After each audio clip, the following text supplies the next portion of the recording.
revisiting old games can often be a fascinating experience. As trends and design philosophies change, so do your opinions on what once flooded the market. Games that were once considered classics are now unremarkable. Others that were deemed bland and repetitive now feel like quintessential releases of the era. For me, Defiance, a first-person shooter from 1997, published by Avalon Hill, fits right into that latter category. Saber 1, we're online and reading green. Initiate test run. In the middle of a convoluted and really inconsequential war, you get to test a newly designed war hovercraft called the AV-6 Saber. At the top of the ramp are 4 targets. Destroy them all. Auto lock and weapon systems are go. So off you go to a military compound found on an otherwise barren planet to test this machine. This also doubles as a tutorial, but fleshy aliens attack the base, and so begins your epic quest to blast them all into smithereens. Soldier, this is General Tagaris. The base is under enemy control. Your new orders are to make your way into the maintenance tunnels located on the opposite side of the base. There, you will receive further instructions. Tagaris out. Once the game proper begins, all story beats are narrated in-game by a number of off-screen characters who randomly chime in on your comms. They are uniformly well acted, and even offer up the occasional hints, but any long diatribes are cleverly placed when you find yourselves along distant corridors or exploring empty environments. It may simply be an excuse for a plot, it's not that complicated, but if you listen closely, there are some surprising twists and turns along the way. In the last 10 minutes, every quadrant of the city was attacked, in force by unknown invaders. For most of the first half, your commanders, scientists and citizens on the other side are baffled by what's going on, unsure as to why this barren land now has a life, and how they managed to creep into this complex en masse.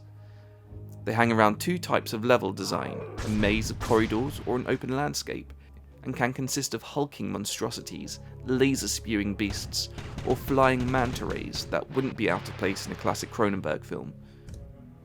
Their AI isn't particularly fleshed out, with most having an aggressive stance with little reaction to getting shot, until they eventually explode from your bullets.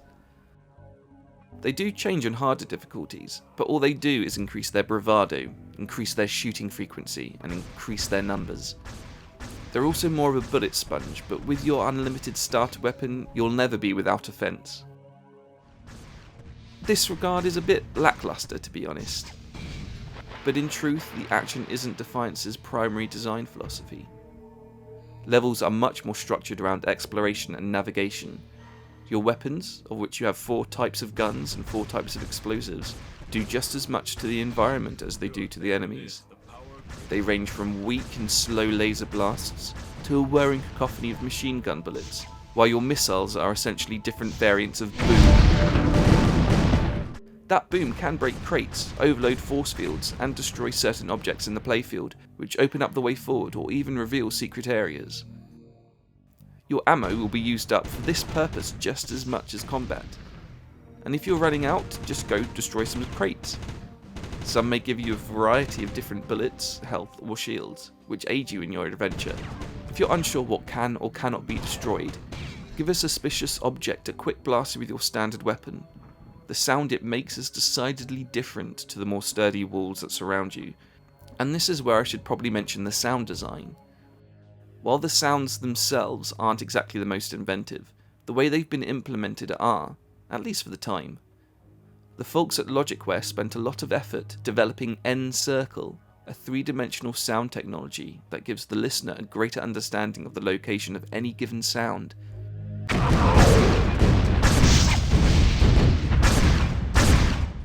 It's still pretty decent when wearing headphones, but since 1997 it's increasingly become a commonplace feature, so the novelty of it has worn off somewhat. Weapon systems operational. Now move up to one of those computer terminals so we can test code transfer. Code transfer successful. Force field deactivated. Proceed on to the... Having taken control of a hovercraft, and a prototype one at that, you are prone to mechanical failures. Saber 1, the problem with your right lateral thruster has been isolated and we're downloading a system patch now.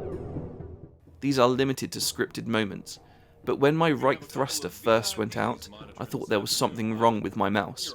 It was only when the commentary told me that a patch was being uploaded that I thought this is actually part of the game.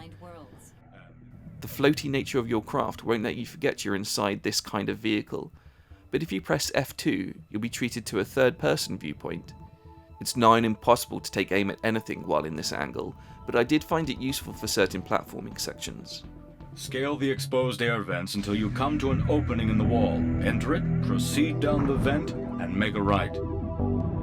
One of the key mechanics of Defiance is your thrust. You have a limited amount of rechargeable boost that will launch you into the air for a brief moment, kinda like Singletrack's Outwars that came out a year later. It allows you to jump over gaps and reach higher platforms, which is an imperative skill to master as it is key to fully explore some levels. I did find it a little fiddly at times. The floaty nature of your hovercraft means you can easily slide off the other side, but I did find switching to the third-person viewpoint made it a little easier to judge distance.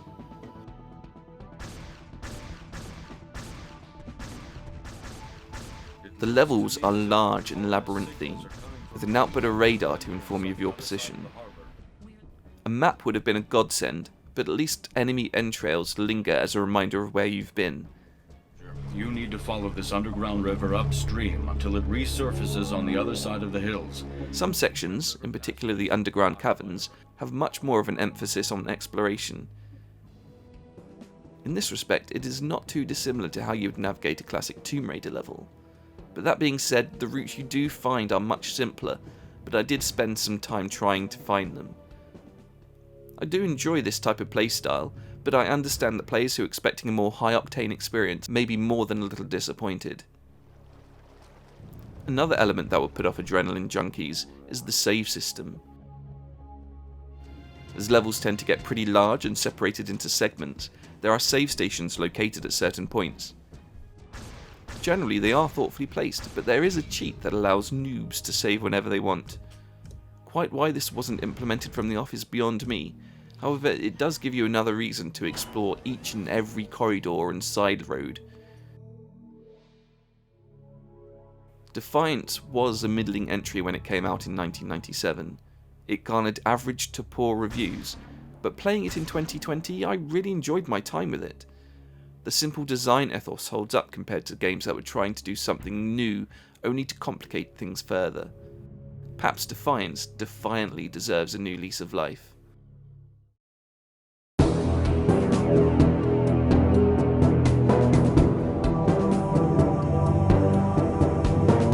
Thanks for watching.